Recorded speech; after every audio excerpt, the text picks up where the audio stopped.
Well, an ancient discovery is shedding light on the early church. The Megiddo mosaic dates back nearly 2,000 years, and experts believe it decorated one of the earliest Christian worship sites in Israel. For 1,500 years, the thick, dark mud along the banks of the Sea of Galilee held onto a secret that was never supposed to be discovered. Biblical scholars, theologians, and historians were completely convinced that every single word Jesus ever spoke to his disciples had already been written down, carefully preserved inside the pages of the Bible, locked away for eternity. They believed the record was complete. They believed there was nothing left to find. But they were absolutely, catastrophically wrong. On the northern shoreline of the Sea of Galilee, a dedicated team of archaeologists recently peeled back, layer after layer of waterlogged earth, and uncovered something that had been hidden since the days of the Byzantine Empire. What they found was a mosaic floor, sealed and perfectly silent for over a millennium, preserving a direct command from Jesus to the Apostle Peter, a command that not a single gospel writer ever recorded, not once, not anywhere. And the words contained within that mosaic do not simply add a footnote to history. They have the very real potential to rewrite the entire foundation upon which the Christian faith has stood for 2,000 years. To understand how this discovery even happened, you have to understand the stubbornness of local legends. For generations stretching back further than anyone could properly track, the fishermen who worked the northern shore of the Sea of Galilee had been telling stories. They whispered about carved stones that would peek through the surface of the water whenever a drought pushed the lake level down low enough to expose the lake bed. They passed down tales about a great house buried somewhere beneath the mud and water, a structure too large and too deliberate to be the work of ordinary hands. Most serious researchers dismissed these as the romantic inventions of people who spent too much time alone on the water. But a new team of archaeologists decided the stories were worth investigating. They were not chasing gold. They were not hunting for jewels or treasure in any conventional sense.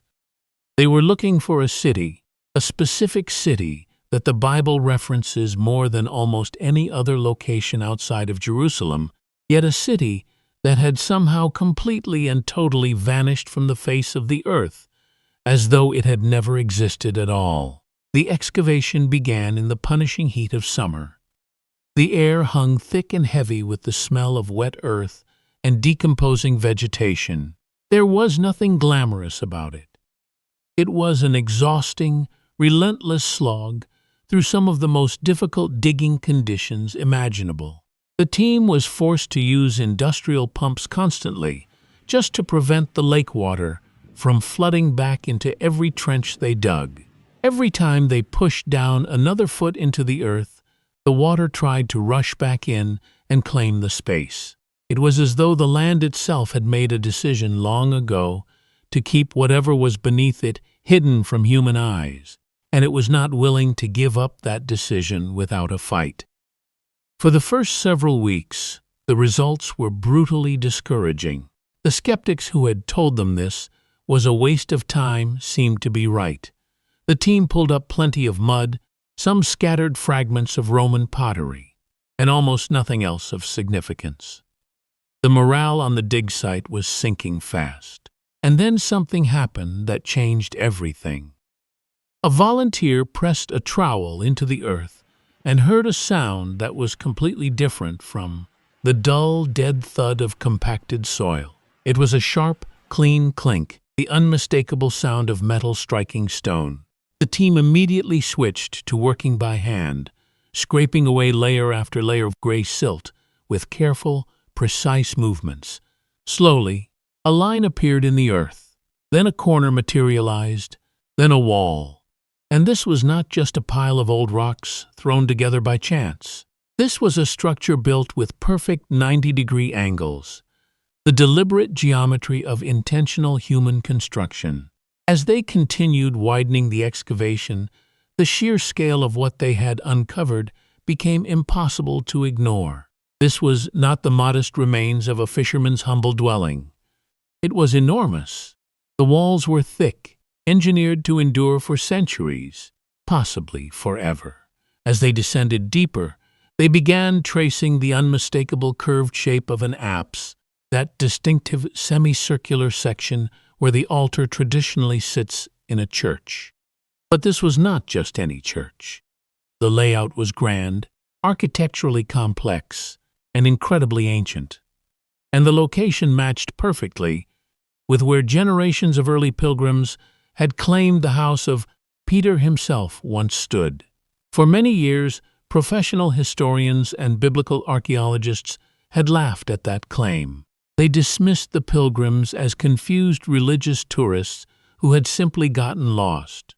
The consensus among the academic establishment pointed to another location entirely, a dry hill site several miles away. But what the mud at this location was revealing with every careful scrape of the trowel was an entirely different story.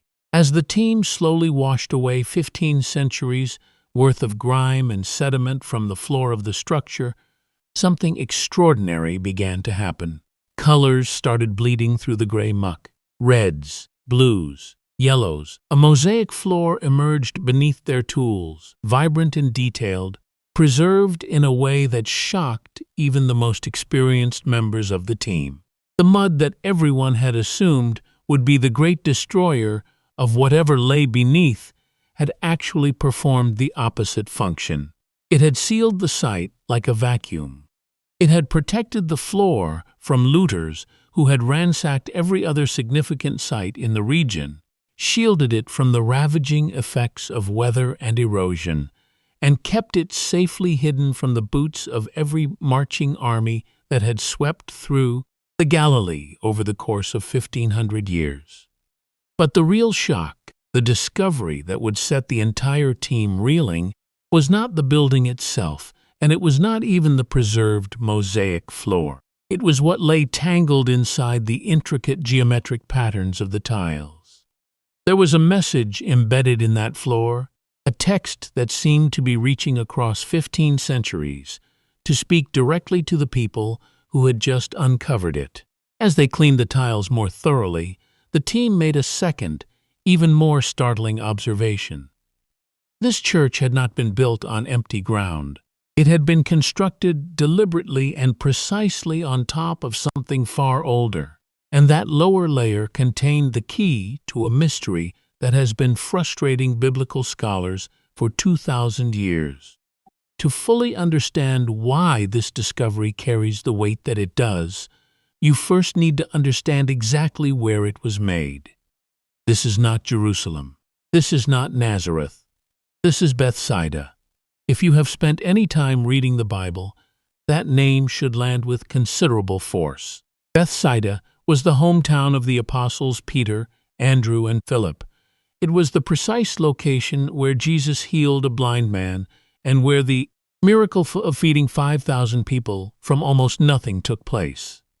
By any reasonable measure, Bethsaida was the operational headquarters of the entire apostolic mission, the physical base from which the closest followers of Jesus launched their work into the world. But Bethsaida carries another distinction that most people tend to overlook, and it is a deeply uncomfortable one. It is one of only 3 cities in the entire New Testament that Jesus actually cursed. In the Gospel of Matthew, Jesus turns to Bethsaida and pronounces a devastating judgment over it, declaring woe upon the city, because despite the extraordinary miracles he had performed there, the people who witnessed those miracles refused to change their ways. He predicted that the city would be driven all the way down to the realm of the dead. And historically, that is more or less exactly what happened. By the 4th century, Bethsaida had become a ghost town. It dropped completely off the maps. Roman historians stopped referencing it. It evaporated from the historical record as though the earth had simply opened its mouth and swallowed it whole. For nearly 2,000 years afterward, no one could agree on where it had actually been located. Two competing sites battled for the title. One was a place called Et Tel, a rocky, elevated mound up in the hills with impressive ruins, but positioned far too distant from the water to have ever functioned as a working fishing village. The other candidate was the marshy, waterlogged spot where our team was digging. The academic debate between these two camps had been fierce for decades. Careers had been staked on proving one site or the other was the genuine article. But the discovery of this church changed the entire game with finality. As the archaeologists dug beneath the Byzantine church floor, they hit a thick layer of demolition debris, and beneath that debris were the remains of Roman-era houses. Not just any houses either. These were definitively the homes of fishermen. The evidence was right there in the dirt. Lead fishing net weights, bronze fishing hooks, and coins minted in the 1st century, during the exact period when Jesus walked those shores. This was the smoking gun that ended the argument. This was an active fishing village during precisely the time frame when Jesus was alive and ministering in the region. But the most telling detail was not what they found in the ground. It was how the Byzantine church above had been built. The builders of the 5th century had not simply dropped a church somewhere convenient and called it done. They had done something far more deliberate and far more obsessive. They had carefully, meticulously centered the entire church directly over the remains of one specific house out of all the ruins beneath them. Think carefully about what that means. In the ancient world, you did not commission a massive, expensive basilica to be built over a random fisherman's shack, unless that shack carried an almost unbearable significance. The architects who planned and executed this building went to extraordinary and expensive lengths to preserve that specific room beneath them. They constructed a protective wall around the original space. They treated the bare dirt floor of the old house as though it were itself a sacred relic. Every decision they made pointed toward one single conclusion. The builders of the 5th century were absolutely certain, with no room for doubt in their minds, that they were constructing their church directly above the actual home of the Apostle Peter. Skeptics will always raise the objection that the Byzantine builders might simply have been guessing or working from faulty information. But this objection misunderstands how ancient memory functioned. People in the ancient world did not have written directories or GPS coordinates. What they had was oral tradition, passed from person to person with enormous care and social weight. Grandfathers brought their grandsons to specific spots and said plainly, "This is where the rock of the church lived." The discovery at this site suggests something remarkable, that despite the curse Jesus pronounced over Bethsaida, despite the city's collapse and disappearance from the historical record, a small, committed group of believers never left. They stayed. They guarded the location in secret. They kept the memory alive through the darkest centuries. They protected the site through conquest after conquest until the Roman Empire became Christian, and it finally became possible to build a monument worthy of what they had been silently preserving. But the monument was never intended to be merely a memorial church. It was a vault, and sealed inside that vault, embedded in the very floor that pilgrims would walk across for centuries, was a sentence that brings us directly back to the moment Jesus stood in that very place and spoke to his followers. The sentence was not anything that could be found in any standard Bible. What was written on that floor was not from any gospel that has ever been published, translated, or preached from any pulpit anywhere in the world. Here is where the Mosaic inscription becomes the center of everything. As the conservation team continued cleaning the tiles, Greek letters began emerging with increasing clarity. The team called in an expert in ancient Greek to translate the inscription in real time. The text opens with a dedication to a local bishop which is standard practice for church mosaics of that period and entirely unremarkable on its own. But then the inscription does something extraordinary. It refers to Peter, and it does not simply call him Peter, the fisherman, the disciple, the follower. It calls him the chief and commander of the heavenly apostles. Pause on those words for a moment. In the world of Christian theology, specific language carries enormous weight. The particular Greek terms chosen here are loaded with hierarchical meaning. They do not suggest Peter was one respected leader among a circle of equals. They indicate that as early as the 5th century, the Christians living right here in Peter's own hometown understood him to be the supreme authority, the one who stood above all the others.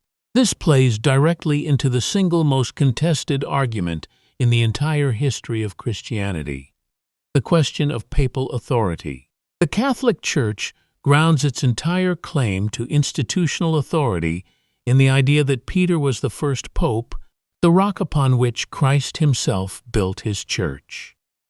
Protestant traditions have historically pushed back against this, arguing that Peter was simply a respected leader within a community of peers rather than an elevated supreme commander. But here, pulled from the mud of the very city where Peter grew up, fished, and built his life, is a text that places itself firmly on one side of that ancient argument. It tells us that the people who knew the ground Peter walked on, who lived in the community that remembered him personally, viewed him not as a peer, but as the boss of bosses. The inscription also specifically identifies Peter as the key bearer, a clear reference to the famous gospel passage in which Jesus hands Peter the keys to the kingdom of heaven. But what the mosaic does next is where everything gets genuinely extraordinary. The team began noticing that the inscription was not simply a rectangular block of text sitting plainly on the floor. It was encircled by a medallion, a carefully crafted circular border, and inside that border there were additional letters, smaller and far more difficult to read than the main inscription. The letters in the medallion appeared to have been worn down by the footsteps of thousands of pilgrims, walking directly over them across many centuries. Or perhaps some speculated they had been deliberately carved at a lighter depth, intended to be seen only by those who knew to look for them. The naked eye could barely make out what was there. The team brought in high-resolution, infrared scanning equipment and trained it on the floor. What appeared on the screen when the scans were processed made everyone in the tent go completely silent. The hidden ring of text was a continuation of the main inscription. It was formatted as a direct quotation, a word spoken by Jesus to Peter, framed exactly as you would frame someone's actual spoken words. But this text did not match the known manuscripts. It was not a verse that appears in Matthew, Mark, Luke, or John. It was something else entirely. Something that had never before been seen in any officially recognized biblical text. The infrared images were processed carefully, and the linguists went to work on reconstructing the fragmentary letters. What they pieced together reads something like this: "Guard my house, for I go to prepare the heavens." Let that sentence breathe for a moment. Guard my house. In the Gospel of John, Jesus instructs Peter to feed my sheep. In the Gospel of Matthew, he tells Peter that he is the rock on which the church will be built. But there is no moment anywhere in the canonized New Testament in which Jesus says to Peter, "Guard my house." And then the second half, "For I go to prepare the heavens." We know the passage in John chapter 14 where Jesus says he is going to prepare a place for his followers. But this phrasing is measurably different. This version implies a specific division of responsibilities. Jesus is leaving to handle the architecture and construction of whatever comes next. Peter is being left behind as the active guardian of the physical world, specifically of this physical location. Why does that distinction matter so much? Because it reframes the meaning of the house in a way that is not merely metaphorical. Remember what the archaeologists found here. A Byzantine church built with obsessive precision over a single specific house, Peter's house. What if the tradition being preserved here was not simply that Peter once lived in this building? What if the tradition was that Jesus himself, while standing inside or just outside that very structure, looked directly at Peter and said these words, "Stay here, guard this spot. This is the anchor point. This is the thing that must be held." This puts the discovery squarely within a category of ancient texts that biblical scholars call the Agrapha. These are the sayings attributed to Jesus that exist in various ancient sources, but that were never included in the canonical New Testament. There are dozens of them preserved in early Christian writings, and they range from the theologically profound to the historically puzzling. Finding one of them carved into the mosaic floor of a major early Christian pilgrimage site lends it a level of credibility and institutional weight that almost none of the other Agrapha possess. It strongly suggests that the community here in Bethsaida remembered something specific that the Gospel writers, for whatever reason, chose to leave out of their accounts.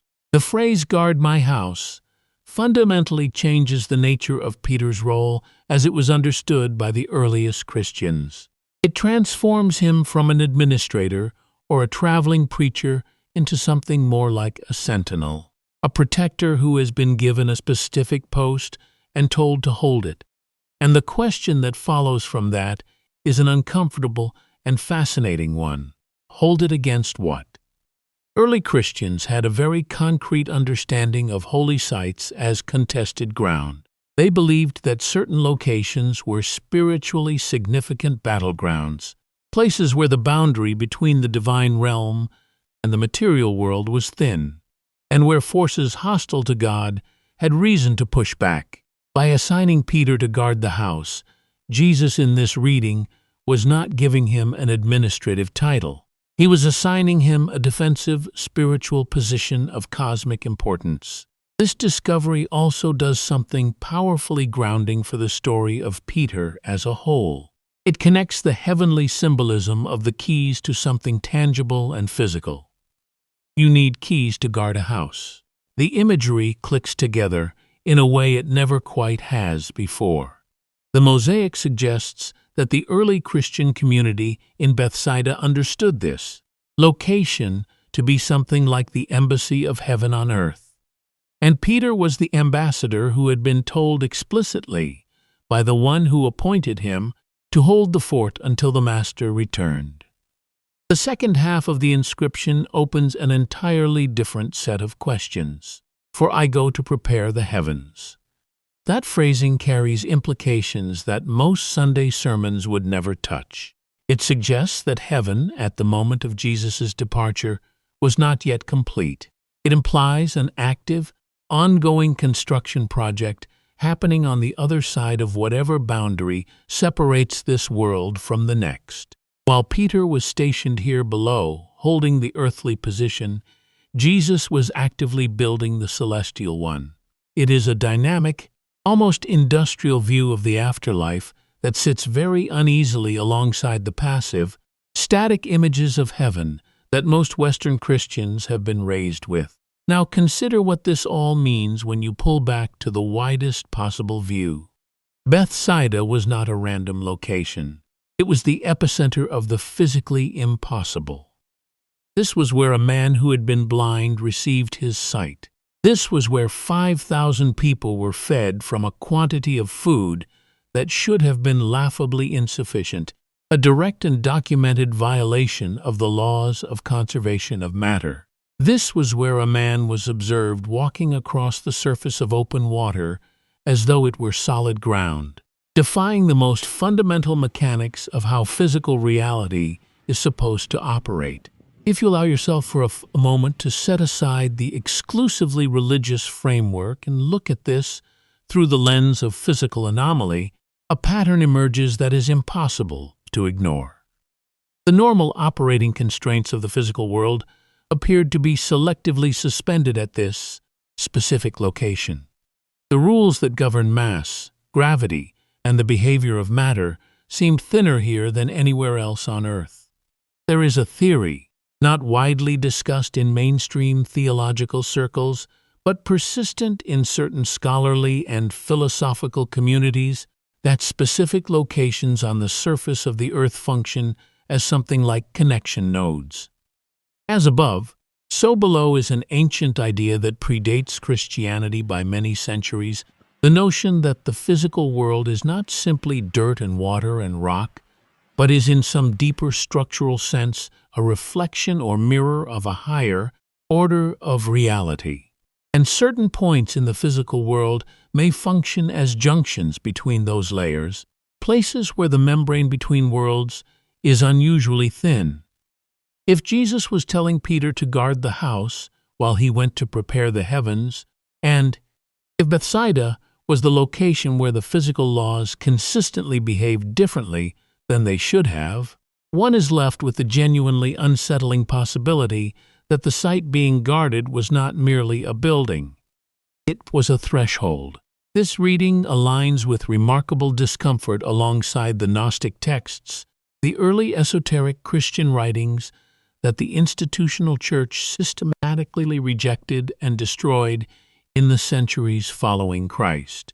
Many of those suppressed texts describe guardians and gatekeepers assigned to protect the boundaries between celestial realms, entities charged specifically with watching over the thresholds between light and matter. The mosaic discovered at this site may represent a surviving fragment of that older, wilder, more cosmically ambitious version of Christianity, the version that eventually got cleaned up and bureaucratized by Rome, its supernatural specificity sanded down into safe institutional hierarchy, while the raw cosmic content was buried under theology and concrete. The archaeologists who made this discovery understood immediately that they were holding something explosive. They had a sentence that operated simultaneously on the historical, the theological, and the mystical level, a sentence that bridged the gap between a specific fisherman's house in a cursed city on a northern lake and the architecture of whatever comes after this life. But there is always one more layer. There is always the detail that makes everything else suddenly feel like it was preparation. The church they uncovered was not destroyed by an invading army. It was not burned, looted, or deliberately demolished by enemies of the faith. It was destroyed by an earthquake in the 8th century. The ground shook, the walls fell, and the mud of the Sea of Galilee moved back in and took everything back, covering it over as completely as if it had never been there. For over 1,000 years after that earthquake, the site was lost. The coordinates were erased from every map. The location was unguarded. Whatever seal had been placed on that spot was, at least in any physical or institutional sense, broken. Or perhaps the earth did not destroy it. Perhaps the earth hid it. There is something about the timing of this rediscovery that resists being dismissed as coincidence. The water of the Sea of Galilee receded by precisely the amount necessary to expose the ruins. Ground-penetrating radar technology advanced by precisely the degree required to locate the structure without destroying it. Infrared scanning equipment became sensitive enough to read letters that had been worn nearly invisible by centuries of pilgrims' feet. Every technological and environmental variable aligned in precisely the right sequence at precisely the right moment. The discovery of these specific instructions at this specific moment in history, when the foundational frameworks of civilization feel more unstable than they have in living memory, does not feel like the outcome of random chance. Maybe the message was never exclusively for Peter in the 1st century. Maybe the mosaic was always intended to function as a time capsule, a dormant command, sitting in the mud of a cursed and forgotten city, waiting for the precise generation that would possess both the technology to find it, and the historical moment desperate enough to need it. Guard the house. Protect the foundation. Remember the origin. Watch the breach. The archaeological team has packed up their equipment and covered the mosaic back over with protective sandbags, shielding it from the elements until the next season. But the words are out now. They cannot be unread. The frequency has been broadcast. The discovery at this site along the Galilean shore has proven that the ground is still speaking to anyone willing to listen. It has proven that after 2,000 years of wars, floods, earthquakes, political upheaval, and deliberate institutional suppression, the secrets buried in this mud were still perfectly preserved, still waiting for the right moment to be heard. We thought we knew the complete story of the early church. We thought the record was closed, the canon sealed, the account finished. But it turns out we were reading an executive summary the entire time. The real details, the technical manual for whatever was supposed to happen at the intersection of heaven and earth, were sitting in the sediment at the bottom of a Galilean lake, waiting for someone to finally look in the right place.